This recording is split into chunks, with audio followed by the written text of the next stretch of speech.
नमस्कार। मेरा नाम विजय रैना है और आप देख रहे हैं द कश्मीर डायलॉग। अ, देखिए, एक दुखद समाचार ये आया है कि एक लड़का है जिसका नाम मानव शर्मा है। आगरा में इसने फांसी लगाई है और लाइव स्ट्रीमिंग की है। और लाइव स्ट्रीमिंग करते-करते उसने ये इल्ज़ाम जो है उसकी धर्मपत्नी निकिता शर्मा पे डाला है कि मैं जी उत्पीड़न की वजह से मुझे परेशान किया जा रहा है, जिस वजह से मैं अब तंग आ चुका हूँ और जो कुछ भी मैं ये स्टेप ले रहा हूँ, ये मेरी बीवी के कारण है, वही ज़िम्मेदार है इसकी। और उन्होंने ये भी उसमें वीडियो में लाइव स्ट्रीमिंग में करते हुए ये कहा है कि मर्दों का क्या होगा आगे, जिस हिसाब से मर्दों के साथ ये अत्याचार हो रहा है। तो उनके परिवार वालों ने अब पुलिस का सहारा लिया है, एफआईआर भी इसमें दर्ज हुई है आगरा में। और अ, सोशल मीडिया पे बहुत वायरल है ये वीडियो मानव का। लेकिन अब और एक वीडियो आया है जो इनकी धर्मपत्नी है निकिता, उसने भी एक वीडियो जारी किया है और उसने पूरे ये जो इल्ज़ाम है उसको नकारा है और ये कहा है कि उन्होंने 2-3 बार पहले भी अटेम्प्ट किया था ऐसा सुसाइड करने का। और ऐसा कोई वजह भी नहीं है और वो एक रेगुलर जो है एक ड्रिंकर थे और मारते-पीटते थे मुझे। और जिस दिन ये इंसिडेंट्स हुआ है तो वो बोल रहे हैं कि वो अपने मुझे घर छोड़ के गए हैं, ऐसी कोई बात भी नहीं थी। फिर वो चले गए लेकिन मुझे शक था उन पे।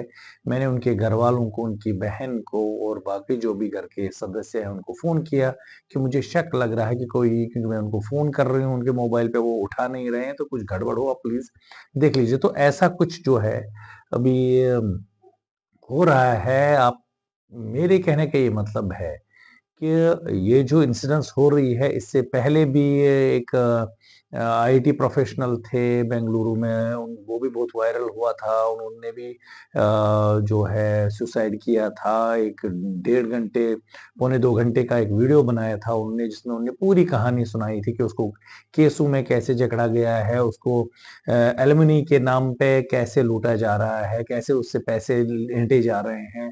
और एक केस पे एक केस, और उन्होंने जुडिशरी पे भी उस टाइम बहुत बड़ा एक इल्ज़ाम लगाया था और जिस पे कि बहुत सारा जो है आक्रोश अ, उठा था पूरे समाज में। बहुत सारे लोगों ने उस पे इंटरफेयर किया था, उस केस को सीरियसली लिया था और सारे जो मीडिया फ्रैटर्निटी हैं, जर्नलिस्ट्स हैं, हम सबों ने इस मुद्दे पे बात की थी। और जुडिशरी पे जो बातें हुई थी कि कैसे उसको जानबूझकर बैंगलोर टू दिल्ली, दिल्ली टू बैंगलोर हर हफ्ते मतलब बहुत तंग किया गया था। तो अभी ये वीडियो बनाने का मेरा मकसद ये है कि ऐसे माहौल क्यों पनप रहा है?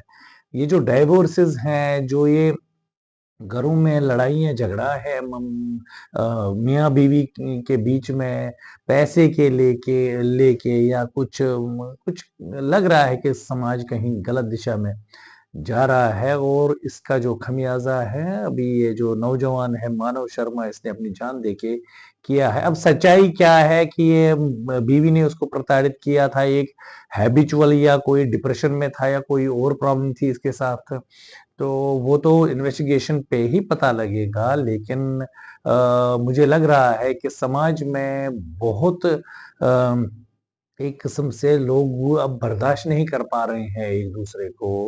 कहीं न कहीं मटीरियलिस्टिक ज़्यादा हुआ है। इस ज़िंदगी की रफ्तार में, दौड़ में कहीं न कहीं जो हमारे जो सिद्धांत थे, जो हमारे वैल्यूज़ थे फैमिली के, वो कहीं न कहीं लुप्त होते जा रहे हैं और मटीरियलिस्टिक पे ही ज़्यादा फ़ोकस हो रहा है। तो करियर तो ठीक है, देखिए आप करियर अच्छा, टीसीएस में आप काम कर रहे थे और रिक्रूटमेंट ऑफिसर थे, जो भी आपका ज़िम्मेवारी थी कर रहे थे। लेकिन घर में जो है, घर में कम से कम मियाँ-बीवी, बच्चे आपस में अगर ठीक हो तो बहुत अच्छा रहता है। तो मुझे लग रहा है कि हमें कहीं धर्म से हम हट रहे हैं, स्पिरिचुअलिटी से कहीं हट रहे हैं, जो हमारे गुरुओं के शरण में हम जाते थे, जो हमें गाइड करते थे कि कैसे चलना है, और जो सवेरे शाम हम पूजा पाठ करते थे, आरती करते थे, मंदिर जाते थे, और कहीं न कहीं हम भटक रहे हैं रास्तों से, जिस वजह से हम आए दिन ऐसे समाचार सुन रहे हैं कि लोग अपना सुसाइड कर रहे हैं, चाहे वो लड़कियाँ हों या जो लड़के हों। तो ज़्यादातर ये देखा जा रहा है कि आजकल एग्ज़ाम भी चल रहे हैं, तो एग्ज़ाम का भी डिप्रेशन है। बहुत सारे लोगों को, जो बच्चे हैं ख़ास तौर पर, वो भी टेंशन में आ जाते हैं, उधर से मम्मी-पापा का भी प्रेशर है, तो वो भी बहुत ऐसे इंसिडेंट्स हो रहे हैं कि बच्चा सुसाइड कर लेता है। तो मुझे लग रहा है कि हम सबों की ज़िम्मेवारी ये है कि हमें इन चीज़ों को, इन मुद्दों पे सीरियस होना चाहिए, और क्या हो रहा है, किस वजह से ये परेशानियाँ हो रही है, उन पे ध्यान देना चाहिए। तो मेरा मानना है कि हम ज़िंदगी की रफ्तार में कहीं ऐसी स्पीड हमने पकड़ी है कि हमें समझ में ही नहीं आ रहा है, इस दौड़ में, एक रोलर कोस्टर में फँसे हुए हैं। एक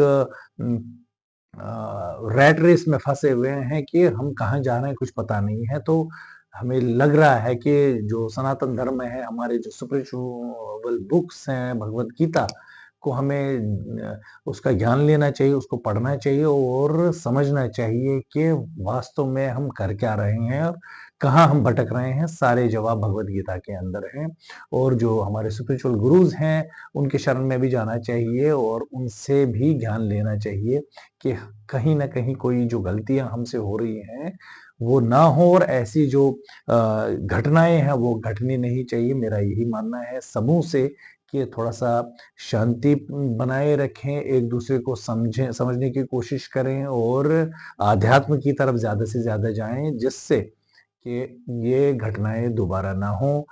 आप सबका बहुत-बहुत धन्यवाद। नमस्कार।